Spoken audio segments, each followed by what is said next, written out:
नमस्कार, CSK news में आपका स्वागत है। तो दोस्तों, इस वक्त की बहुत बड़ी खबर निकल के आ रही है। दोस्तों, पीओके में एयर स्ट्राइक करने को तैयार हैं सेना। जी हाँ, बड़ी अपडेट निकल के आ रही है। वायुसेना भी तैयार है, थल सेना भी तैयार है। सूत्रों और खुफिया एजेंसी से बहुत बड़ी जानकारी मिली है कि एलओसी पर अंतर्राष्ट्रीय सीमा पर लगभग 14 लॉन्च पैड पर 300 आतंकी मौजूद हैं। जी हाँ, आपको बता दें, फिर से हो सकती है सर्जिकल स्ट्राइक।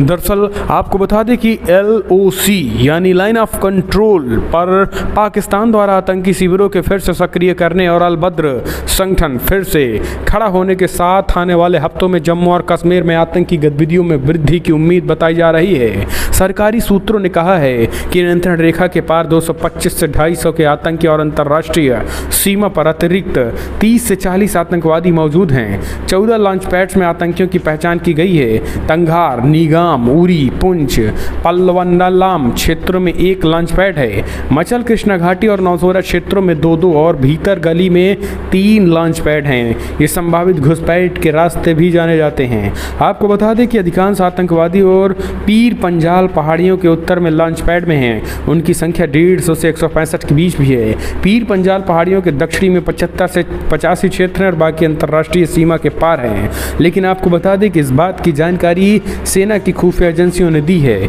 ऐसे में उन्होंने कहा है कि फिलहाल लॉन्चिंग पैड पर 350 से 350 के करीब आतंकी हो चुके हैं। सेना ने संकेत भी दिए हैं कि अगर वो आतंकी भारत की तरफ बढ़े तो इसका खामियाजा भी भुगतना होगा, और अगर वो भारत की तरफ बढ़े और घुसपैठ की कोशिश की तो फिर सेनाएं हमारी तैयार हैं और बड़ा एक्शन लेंगी। जैसा कि उन्होंने एक तरीके से स्पष्ट अपने बयान में संकेत कर दिया है कि हम इसके खिलाफ एक्शन लेने के लिए तैयार हैं। तो आखिर वो तैयारी क्या एयर स्ट्राइक के रूप में यानी वायुसेना की होगी या फिर थल सेना की सर्जिकल स्ट्राइक होगी? क्योंकि सर्जिकल स्ट्राइक भी हम भारत पूरे डंके की चोट पे करता है, एयर स्ट्राइक भी करते हैं। सर्जिकल स्ट्राइक में घुस कर मारेंगे, एयर स्ट्राइक में भी घुस के मारेंगे।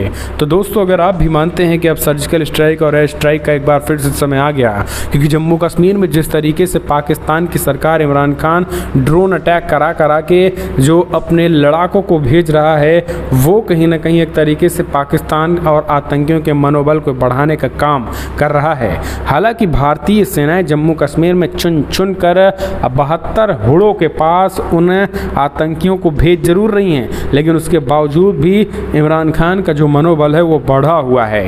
इमरान खान हो या फिर आतंकी हैं, लॉन्चिंग पैड पर जिस तरीके से ट्रेनिंग ले रहे हैं वो अपने आप में भारत के लिए अलर्ट है और 24 घंटे का अलर्ट होगा, क्योंकि कभी भी किसी भी तरीके से घुसपैठ हो सकती है।